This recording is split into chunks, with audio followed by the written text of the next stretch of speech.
So the institutionalized resistance to our solution was shocking.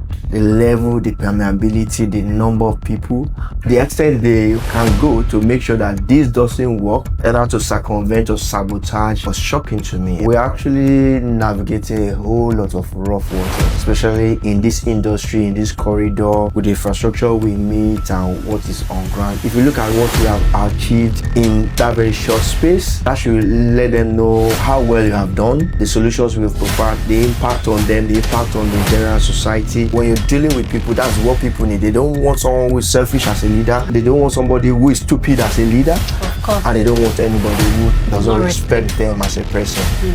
When you're able to do that, I think you'll be a good leader, and that's what I try to do.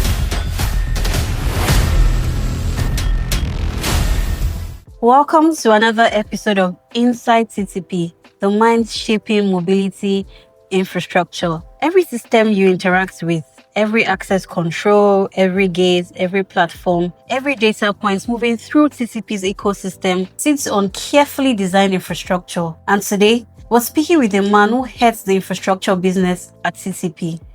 Irabor Akonoman is TTP's head of infrastructure business. He brings with him a career built on some of Nigeria's most complex and sensitive technology environments, deploying security solutions for major banks, government agencies, and telecommunications giants across Africa. He's a certified data privacy solutions professional and a senior cybersecurity engineer. He's the kind of person that you want standing between your infrastructure and everything that wants to break it. Before his current role, Irabor served as TTP's head of operations, which means he hasn't just seen this company grow, he has helped build the foundation on which it is growing. Please welcome Irabor Akonoman to Inside TTP. Irabor, it's good to have you on the show today. Thank you for having me. So, before we get into TTP, I want to go back a little to your work before here. Cybersecurity, data privacy, infrastructure seems like a lot of moving parts. But what has that experience across all of these sectors taught you about working in this space? Okay, so that's an interesting question. So actually, I studied civil engineering, and immediately after I finished school, I did some IT certifications and I got employed as a network engineer. And so that was what started my IT career immediately. And then, of course, we did the necessary certifications, Cisco certifications, different certifications on networking and all that. And as the profession and industry mature, then we get into network security, and then we start getting experience and training on network devices that caters to security, firewall, DLP solution and whatnot. And of course, after network security, there was more maturity, and that's when you now talk about cyber security. Then from cyber security, you now start talking about data privacy, governance, all about PII, that's personal identifiable information, all those things. So you start getting the threat landscape and what you need to do to be able to mitigate those threats. So that's how my career has progressively gone in that way. And then, of course, for TTP, I actually came in as a consultant. So I first got to know TTP. They employed me as a consultant to set up their network infrastructure. Really? Yeah, so Lilliput infrastructure, Lilliput was more like a wilderness when I came. Everything was in shambles. So we set up the necessary devices, the wireless points, and to the broadcasts that were already there. I think the first place was LPC, set up the radio network and all the devices you see. So after doing that for some months and operation started, and they asked me that, okay, if I'd like to join the team and then fully establish what I've already started, and that was how I joined TTP. So I like the modesty when you say, oh, then you came to join the team. But we know that you didn't just join the team. At some point, you came and then you became the head of the operations department. So I want to ask you about that. You were head of operations before you moved into your current role in infrastructure. What actually changed for you in that transition? What was it like? From operations to infrastructure. So like I mentioned earlier, I was a consultant to TTP. During that time, I set up the network infrastructure for TTP. I came in and I was still part of the network team, doing a lot of infrastructure work, devices, IoT and the likes, radio network and all. And then into operations, which I did for like 4 years. That's a long time. Yeah, so it was interesting. That was something I wasn't trained for. That was new for me. So coming back to infrastructure is like coming back home. So I'm not going to a strange environment. It's more like coming back to my niche, which I had always been part of all these years before I came to TTP. So it's been wonderful. I'm back to things I was familiar with from inception. Many of them were things I installed while I was there. So it's been fine. It was a smooth transition into infrastructure. Do I miss operations? I'm sure you do. I'm pretty sure you actually miss operations because I know Irabor was a name that was on every mouse, every lips. Irabor, every platform Irabor. So it just goes to show the impact that you made while you worked there, even though it wasn't your core, your niche, or what you had been trained for. So it was an amazing job that you did. Now let's go back to what you're currently building now with infrastructure. Infrastructure is broad, right? So when people hear infrastructure, would typically think physical structures. But can you take us through what that infrastructure currently means for you, and what are you building right now at TTP? Okay, so we are actually in the services profession in the sense that what exactly do people need? What is going on? Logistics in Nigeria faces a lot of problems, and the way we've been typically handling it might not get us to where we should be. And that is why TTP as a company is transitioning to something much more than what people typically know us for. And we're transitioning to intelligent mobility infrastructure. In the sense that to tackle these logistic problems, we need to have intelligence. And when we talk about intelligence, we're talking about smart intelligence. We're talking about AI. We're talking about computing. We're talking about machine learning. That is the intelligence the world knows now. How do we use experienced knowledge and what that field has to offer to solve these logistic problems? Then, of course, when I say logistic, we're talking about mobility. So mobility by basically big companies, trucking, and the like. We're talking about big logistics haulage. What are the challenges they are facing? How can we use intelligence to solve them? Now, for every process and operations, there's always infrastructure. There's always a structure. Even humans, we have things going on in our body, but everything depends on the structure. So if the structure is deficient, the function and processes will be deficient. Yeah. So that is why infrastructure has to come in. Everything we're talking about, even the brain, is an infrastructure that handles our mind and all that. When we talk about intelligent mobility, what are the structures, infrastructure that will house them, that will make them move, that will make them work? That is where we are going to. And that's where we talk about our cloud infrastructure. Okay. You talk about Internet of Things, that's IoT devices, endpoint devices. You talk about hard infrastructure. So we're talking about transit hubs, whereby we're not just talking about trailer parks. We're talking about when somebody wants to haul something from here to the ends of the world, what are everything he would need? What are the infrastructure, the services he would need? How can he get it as much as possible in one location? So we're not talking about transit hubs where you have warehousing, where you have gassing, where you have parking, where you have lodging. And if you look at everything I mentioned, there are gas stations, whether it's CNG, whether it's your standard fuel, when you talk about lodging, when you talk about warehousing, when you talk about even way bridges, these are all services that people that are doing haulage needs. You need hard infrastructure, civil engineering, major civil engineering work. These are what TTP is looking at now, and that is why the infrastructure business unit is very, very key in delivering the structure that will make these processes and operations work. I really like the way you've broken that down, because what I now hear, and I'm sure what our listeners now hear, is that we are merging technology with physical infrastructure in a way that everything is intelligent and working seamlessly. So I would really like to see, how the transit hubs come to play, or how they end up coming out, because one of the complaints that we get from people who do this long distance haulage work is how their drivers don't have conveniences, they don't have resting places. So it'll be interesting to see how that plays out. Yes, every of those projects are really, really good on stream, and soon everybody will see them coming. Okay, so audience needs to look out for all of those projects TTP is working on. Definitely. Okay, all right. Thank you for that. So now you're about moving through all of these roles: ICC, operations, infrastructure. What has that taught you about yourself and about being a leader? Okay, before I came to TTP, I think the most number of people I've led as unit head will be like 20 and 30. It is in TTP, and when I came in here as a network manager, just even less than that.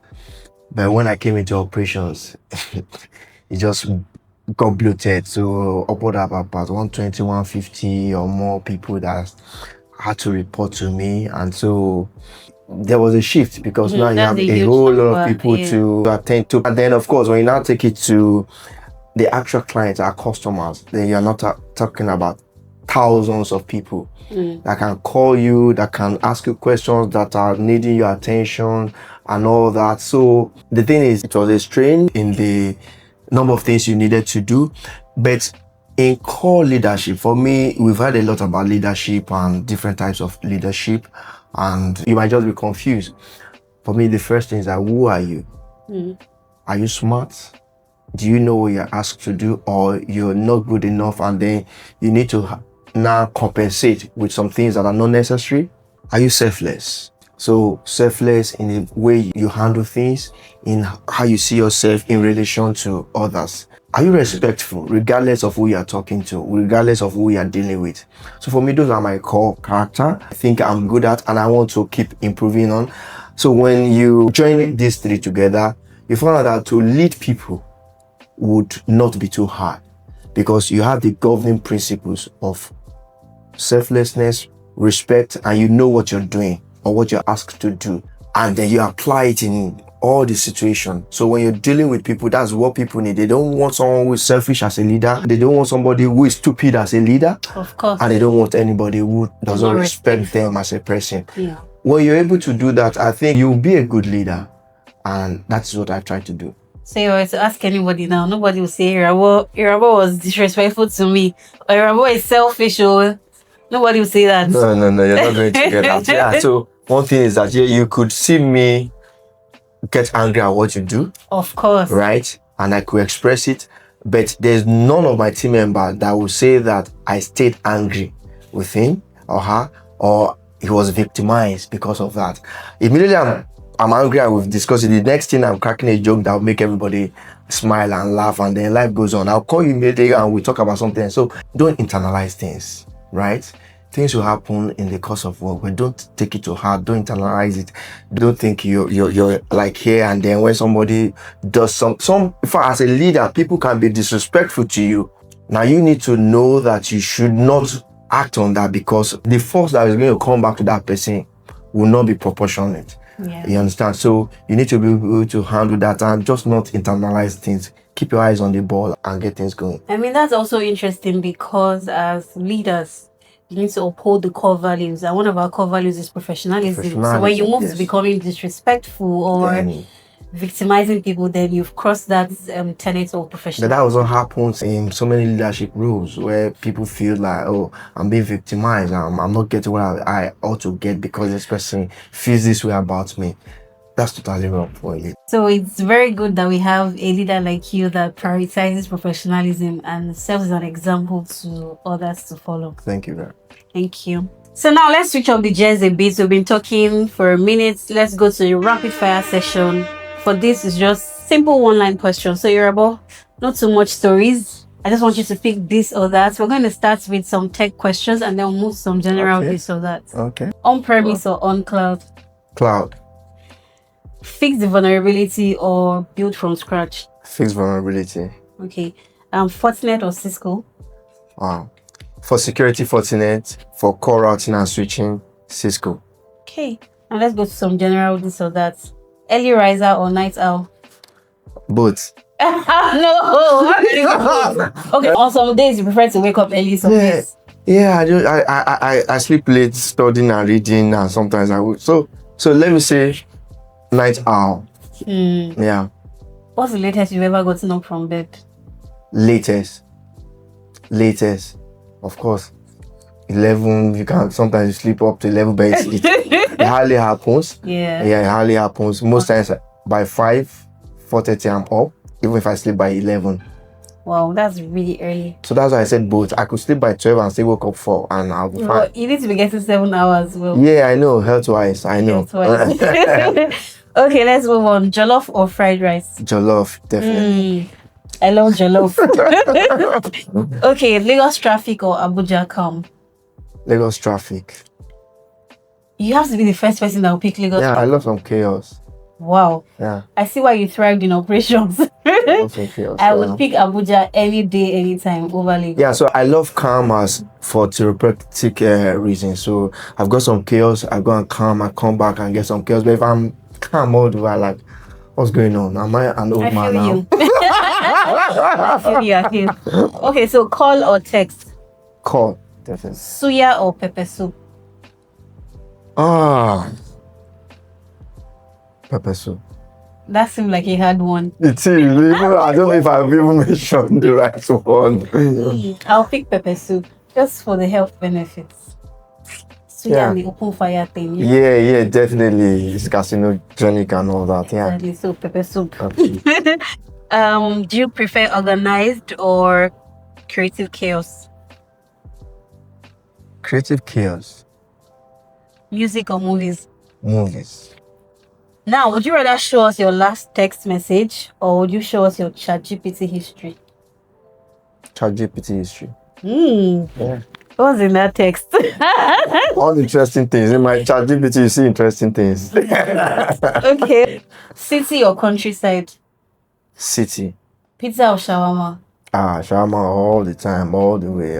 Pizza can be very dry and boring most times. Yeah, I agree. The shawarma, you can always find interesting things in shawarma. I agree.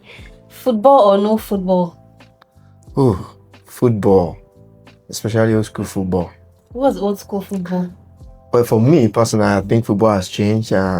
It's all playing to the back, cones and triangles. The days of playing football, Ronaldinho, Okocha, they are being weeded out, those kind of players, and this is not as interesting as it used to be for me. So I wish we could have some flair. The coaches have beaten out the flair out of football and turned it mechanistic. Okay, that's not really something I can comment on. Okay, so now on the back of football, since we know that you love football, whether old school or new school, I want to ask you about leadership style relating to football. So if your leadership style was a football manager or were to be a football manager, who would it be and why? Okay, Alex Ferguson. So Alex Ferguson for me had a very good management. Okay. And he's very adaptable. He had his styles and he can adapt to the situation. He can read situations well. But most importantly, he managed people properly. You hardly see Alex Ferguson having issues with any star, which is what is happening right now. And he doesn't micromanage. If you compare his style to Pep Guardiola, no matter how skillful you are, you have to do what Pep tells you. He tells you how to control the ball, where to be on the field, how to fit into his system. If you don't fit into his system, no matter how good you are out, right? Wow. Okay, so for somebody like Klopp is constant pressure, gegen pressing, that's what they call his style, and you can run people down. You can bust their engine, and that's what eventually happened to Liverpool. They ran out of steam and they became shambolic, right? Because they've lost all steam. Ferguson did this for so many years at a very high level and he managed so many people. So for me, that would be my leadership Does style. Man U have the most Premier League wins? Yes. It's Liverpool. If you go back into ancient history. Again, not a football girl. Okay, I think we need to bring Irabor on for just an analysis on the sporting career, so to speak. Okay, let's move on. Still on football. Okay. If you could recruit one football manager to run a major infrastructure project, who would you choose? Same price. Alex Ferguson. Yeah. Okay, we don't need more stories. Okay. That was an interesting segment. It was good to see the person beyond the work. Now let's move on to a bit more about TTP before we wrap up. Okay. Well, we can't talk about infrastructure without talking about the operating environment. So my question to you now is, what's one thing about working in Apapa corridor that no job description could have prepared you for? Okay, so when I got a wind of what TTP was trying to do here, because the issue that was happening in Apapa transcended Apapa, it affected all of us. I used to go to VI, and there was a lot of trailer traffic along the route to VI, and everybody felt it. So when I got as part of the team, I felt like a crusader. We're here to solve problems, we're here to help people, the nation, and everything. So the institutionalized resistance to our solution was shocking. The level, the permeability, the number of people, the extent they can go to make sure that this doesn't work, either to circumvent or sabotage, was shocking to me. And I think 70% of my brain power was towards resolving that. Not what we want to deploy, not the technology, but actually the way people reacted or want to use it. That was something. It's really interesting to see us moving from that level of resistance to the kind of acceptance that we have today, and seeing how much impact technology has created. But riding on that, what message would you have for our stakeholders, partners, clients, those who rely on the infrastructure that TTP has built? What would you say to them?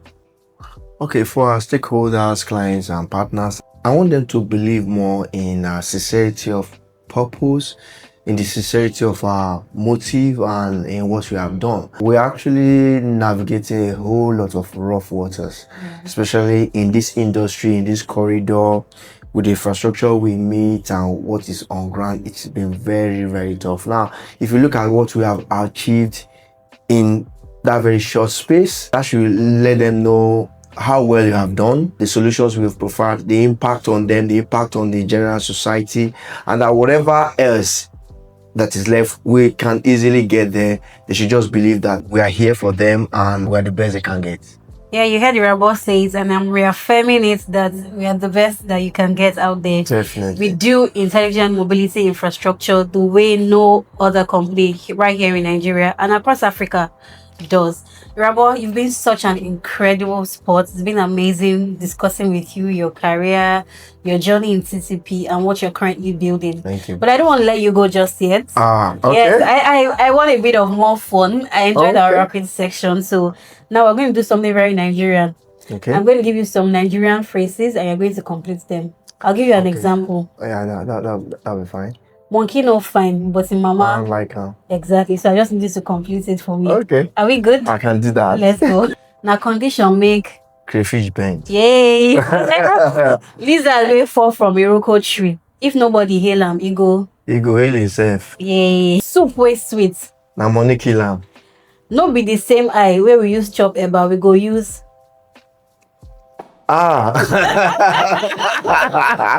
Okay. Let's go on. Okay. Let me tell you that one. No be the same eye where we use chop eba, Now we we use just share meat. Share meat. You never heard that That's one. selfish people do it. Okay. Then fly we no hear word go follow. Go follow cost enter grave. Correct. Cow wey dey in a hurry to go America go come back as As it say, they make it show for America. Go come back as corn beef. corn beef. Okay. Corn beef. Yeah, that's true. Okay, I'm sure you know this one. Yanga dey sleep. Yanga dey sleep. He can't go wake him. Wetin wake am? Think Yanga back dey- to fella. Yanga dey sleep. Yeah, shoot now. Trouble go wake am. Okay, let's see if you can get this one. Before you see monkey, You go reach bush. before you see monkey, monkey don't see you. Okay, monkey don't see you. That's a good one. Eye wey dey cry. I would they cry the sea road. Very good. Yeah. And then the final one, pikin wey dey in mama bag. No say. You don't know say road far. Exactly. I need good a bit of it. Now, how Nigerian you are. Thank you. Thank you so much for being on Inside TTP. It's been such a pleasure having you. Thank you very much, Nancy. It's been fun. Thank you for having me. And we hope to see you some other time Yeah, definitely. on our screens. Thank you. That's been Irabor Akonoman, our head of infrastructure business at CCP. He's helping to keep our systems secure, our infrastructure solid, and apparently he's very good at completing Nigerian phrases. And to everyone watching, this has been Inside TTP. Thank you for staying tuned. If this conversation sparked something, share it with someone, tag someone who may be interested in seeing what's being built right here in Nigeria inside TTP. We'll see you on the next episode.